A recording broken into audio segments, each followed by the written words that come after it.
नमस्कार दोस्तों, आशा करता हूँ आप बहुत अच्छे होंगे। स्ट्रेट ज़ीरो में आपका बहुत बहुत स्वागत है। दोस्तों, भारत के लिए एक नई खुशखबरी, एक नई राह निकल के आई है कि इंडिया के एजुकेशन सिस्टम में अब यहाँ पे बदलाव सरकार ने किए हैं। तो बहुत बड़ी ये न्यूज़ है, बहुत बड़ी खुशखबरी है। चूँकि इंडियन एजुकेशन को ऐसा माना जाता है या ऐसा माना जाता था कि इंडिया की जो एजुकेशन सिस्टम है काफ़ी वीक है, उसकी पावर पॉलिसी काफ़ी कमज़ोर है, जिसकी वजह से हमारे इंडिया के जो मोस्ट पावरफुल जो ब्रेन है, जो दिमाग हैं, वो विदेश में जा कर के काम करते हैं या किसी अदर कंट्री में वर्क करके अपनी क्षमता, अपनी कैपेसिटी का वहाँ पे जाके प्रदर्शन करते हैं, जिससे इंडिया के टैलेंट, इंडिया की क्षमता का काफ़ी बहुत ज़्यादा नुकसान होता है। काफ़ी यहाँ पे हमें उसकी बिग पॉइंट देखने को मिलते हैं। उसी को ध्यान में रखते हुए भारत सरकार ने इंडियन पॉलिसी या इंडिया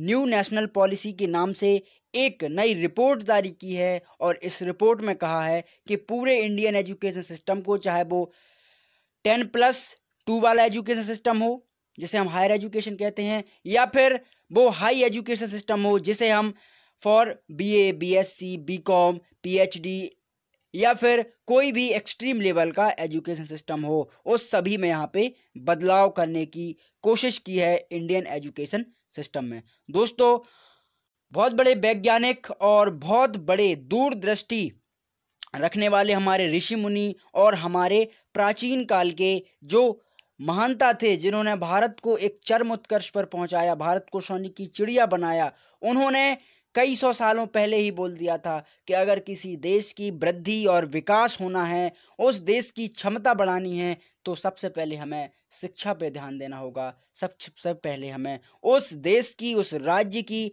एजुकेशन पॉलिसी पे ध्यान देना पड़ेगा कि वो एजुकेशन किस तरीके से लोगों को प्रोवाइड की जाती है, किस तरीके से लोगों को वो शिक्षा दी जाती है। क्योंकि हमारे चाणक्य जी, उनने भी यही शब्द कहा था और सबसे पहले उन्होंने यही कहा था कि अगर राज्य को चरमोत्कर्ष पर ले जाना है, राज्य को या देश को विश्व गुरु बनाना है, तो हमें उस देश की, उस राज्य की शिक्षा पॉलिसी, नीतियों पर ध्यान देना होगा। तभी हम जाके उच्च शिखर पर पहुंच पाएंगे।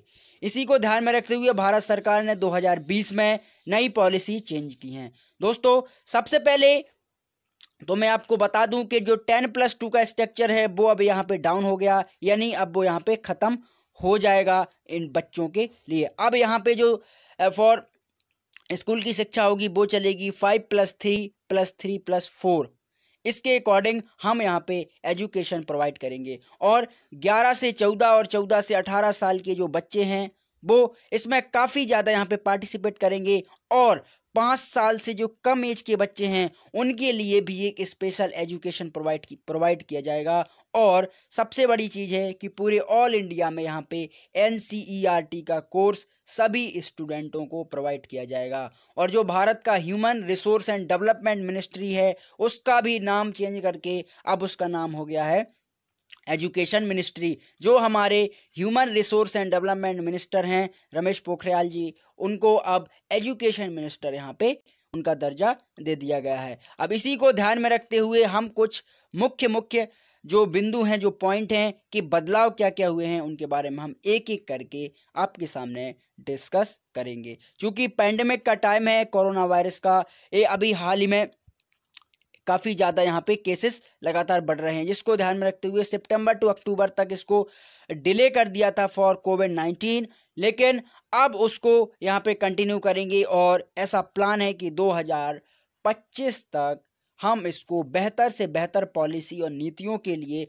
भारत के एजुकेशन सिस्टम को बेहतर बनाने के लिए हम इसको काफ़ी एक एक्सट्रीम लेवल पर ले जाएंगे। और इंडिया के एजुकेशन सिस्टम को कंपेयर किया जाएगा फॉर UK के एजुकेशन सिस्टम या फिर अमेरिका के एजुकेशन सिस्टम के मुताबिक। सबसे पहले जो हमारी जो शुरुआती क्लास हैं, जिन्हें हम फॉर प्राइमरी क्लासेस कहते हैं, जैसे बच्चे उसमें बिलो द जो 5 साल से कम है, उनके लिए यहाँ पे एक मदर टंग, चूँकि आप ऐसा देखते होंगे कि अब शुरुआत से ही बच्चों को इंग्लिश में एजुकेशन दी जाती है, बड़े बड़े जो कॉन्वेंट स्कूल हैं, लेकिन अब वहाँ पे भी कॉन्वेंट स्कूलों में भी वहाँ पे मदर टंग में ही उनको शिक्षा प्रोवाइड की जाएगी। जैसे हम आपसे कम्युनिकेट कर रहे हैं, हम आपसे बात कर रहे हैं, तो हमारी हिंदी जो है वो मातृभाषा है, उसी के थ्रू बच्चों को यहाँ पे एजुकेशन प्रोवाइड किया जाएगा। उसके बाद जो 10+2 का सिस्टम है, जैसा कि मैंने आपको बताया, वो यहाँ पे चेंज हो जाएगा 5+3+3+4 के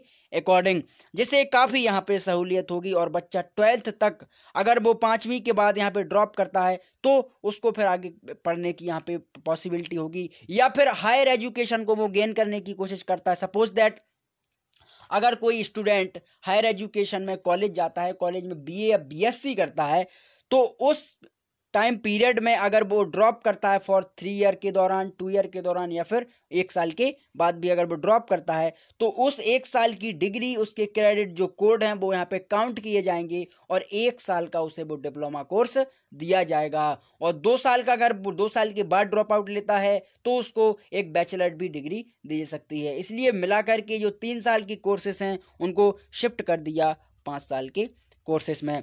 उसके बाद जो एजुकेशन गिफ्टेड जो चिल्ड्रन होते हैं उनके लिए एक स्पेशल ट्रेनिंग दी जाएगी फॉर क्लास 6 से। यानी कई बच्चे जो ऐसे होते हैं जिनका माइंड बहुत ज़्यादा ब्रॉड माइंडेड होता है, वो एक फ्यूचर जनरेशन होते हैं, वो फ्यूचर के बारे में काफ़ी उसकी सोच, उनकी जो थिंकिंग है काफ़ी पॉजिटिव होती है, अलग होती है औरों से। उनके लिए एक स्पेशल ट्रेनिंग यहाँ पे प्रोवाइड की जाएगी क्लास 6 से। उसके बाद जो वेरिएबल मॉडल स्कूल्स हैं, मॉडल्स बोर्ड की क्लासेस हैं, उनमें भी यहाँ पे काफ़ी यहाँ पे चेंजेस किए जाएंगे। और एनुअल जो एग्ज़ाम है वो सेमेस्टर और मॉड्यूल एग्ज़ाम में यहाँ पे काफ़ी बदलाव किए जाएंगे। और उसके बाद जो इम्पोर्टेंट बोर्ड एग्ज़ाम है उनमें भी बहुत सारी चीज़ें कंडक्ट की जाएंगी। और ट्विंस ए ईयर, यानी वो बोर्ड एग्ज़ाम अब आपको उसमें सेमेस्टर वाइज भी होगा, यानी जो क्लासें 11th एंड 12th की क्लासें हैं अब वो सेमेस्टर वाइज भी हो सकती हैं। यानी जो 1 साल में आप 12th क्लास करते हो अब उसमें आप सेमेस्टर वाइज भी पेपर दे सकते हो। यानी हर 6 मंथ में आपके मेन एग्जाम होंगे, फिर उसके बाद आपके 6 मंथ में फिर से मेन एग्जाम होंगे। यदि अगर कोई बच्चा उसमें बीच में ड्रॉप आउट भी लेता है तो उसके लिए काफ़ी अच्छे यहाँ पे प्रोविज़न होंगे। ई एजुकेशन को बढ़ावा देने के लिए ऑनलाइन सर्विस, ऑनलाइन प्लेटफॉर्म यहाँ पे भारत सरकार प्रोवाइड करेगी। जैसे भारत सरकार ने कुछ समय पहले स्वयं नाम का एक पोर्टल लॉन्च किया था जो कि काफ़ी यहाँ पे बच्चों के लिए कारगर सिद्ध हुआ था, और उसी को ध्यान में रखते हुए इंडिया की एजुकेशन पॉलिसी में काफ़ी बदलाव यहाँ पे आए। 360 डिग्री पर लोगों को यहाँ पे एक हॉलिस्टिक रिपोर्ट कार्ड दिया जाएगा स्टूडेंटों को कि आपने आपकी जो एजुकेशन है, आपका जो लेवल है, आपकी जो सोचने की कैपेसिटी है, समझने की क्षमता है, उसका एक बाकायदा आपको क्रेडिट मिलेगा और उस क्रेडिट को काउंट बाय काउंट किया जाएगा। उसके बाद जो एंट्रेंस लेवल है, यदि आपने सुना होगा एनटीए का नाम, नेशनल टेस्टिंग फॉर एजेंसी, जिसे हम एनटीए कहते हैं, तो ये एनटीए एक ऑल इंडिया लेवल पर एग्ज़ाम कंडक्ट कराता है, चाहे वो जेई मेंस हो, नीट हो, या फिर आपका कोई भी नेशनल एग्ज़ाम हो, उसको वो कंडक्ट कराता है फॉर एनटीए। तो ये एनटीए ऑल कॉलेजेस में यहाँ पे एडमिशन वेरियस पर यहाँ पे लागू होगा।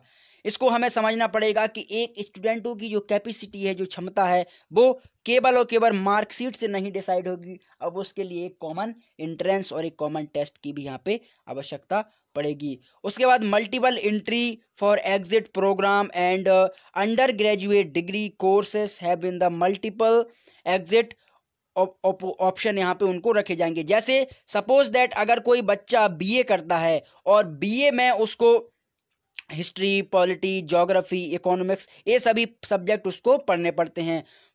फॉर दैट अगर कोई बच्चा बीए करता है और उसको इन सब्जेक्टों में कम रुचि है, जैसे उसको हिस्ट्री में रुचि है लेकिन उसको साथ साथ यहाँ पे फिजिक्स भी पढ़ना है या साथ साथ उसको केमिस्ट्री भी पढ़ना है, तो इसके लिए प्रोविज़न यहाँ पे डाले जाएंगे कि वो बच्चा हिस्ट्री भी पढ़ सकता है और पॉलिटी भी पढ़ सकता है। यानी वो फिजिक्स भी पढ़ सकता है, हिस्ट्री भी पढ़ सकता है, और यहाँ पे वो साइंस का कोई मैथमेटिक्स भी सब्जेक्ट को वो पढ़ सकता है। इसलिए उसके लिए यहाँ पे सभी दरवाजे खुले होंगे, सभी यहाँ पे सब्जेक्ट खुले होंगे। जैसा कि इंजीनियरिंग स्कूलों में या इंजीनियरिंग जो कॉलेज होते हैं वो बीई या बीटेक की डिग्री देते हैं, उन कॉलेजों में भी ये पॉलिसी यहाँ पे लागू होगी। चूँकि खासकर इंजीनियरिंग कॉलेज में एक वहाँ पे एक मिथ है, एक लोगों के अंदर कैपेसिटी होती है, एक लोगों की एक विचार होते हैं कि अगर इंजीनियरिंग बच्चा है इसका मतलब वो केवल फिजिक्स पढ़ेगा, केवल यहाँ पे टेक्नोलॉजी पढ़ेगा, केवल मशीनरी पढ़ेगा, सिविल पढ़ेगा। इनके अलावा अगर वो इंजीनियरिंग का स्टूडेंट, उसे हिस्ट्री में शौक है, उसे पॉलिटी का भी शौक है, तो उस कॉलेज में हिस्ट्री और पॉलिटी भी लाया जाएगा, जिससे वो बच्चा हर फील्ड में, हर एक क्षेत्र में अपना नॉलेज रख सके, हर एक क्षेत्र में अपना ज्ञान प्रदर्शित कर सके। उसके बाद जो बेस्ट यूनिवर्सिटी हैं देश की, भारत की, उनमें कैंपस और अदर्स कोर्सेज की भी व्यवस्था होगी। जैसे आप यहाँ पे देख सकते हो कि अगर यूजी कोर्सेज यानी अंडर ग्रेजुएट या पोस्ट ग्रेजुएट या फिर पीजी यानी पीएचडी लेवल की भी कोई भी यहाँ पे डिग्री हासिल करता है, तो उसके लिए काफ़ी वेरियस यहाँ पे ऑप्शन होंगे, काफ़ी वेरियस उसको सब्जेक्ट यहाँ पे चुनने पड़ सकते हैं। जैसा कि मैंने आपको बताया कि अगर कोई बच्चा पीएचडी करता है, किसी सब्जेक्ट में शोधन करता है, तो वो एनवायरमेंट का अगर स्टूडेंट है तो वो यहाँ पे हिस्ट्री में भी शोधन कर सकता है, और वो अगर वो हिस्ट्री का स्टूडेंट है तो वो यहाँ पे फिजिक्स में भी शोधन कर सकता है। यानी उसकी हर एक टॉपिक में, हर एक सब्जेक्टों में जिसमें उसकी रुचि है उसमें वो खुले तौर पर जा सकता है और अपनी प्रतिभा, अपनी लगन, अपनी क्षमता के अकॉर्डिंग उसमें अच्छा काम वर्क कर सकता है। तो आशा करता हूं भारत के इस इंडियन एजुकेशन पॉलिसी को आप जरूर समझे होंगे, और अगर आपको वीडियो पसंद आया है तो चैनल को जरूर सब्सक्राइब करें एंड फ्रेंडों के साथ भी आप शेयर कर सकते हो, जिससे उनका भी ज्ञानवर्धन हो सके। Thank you.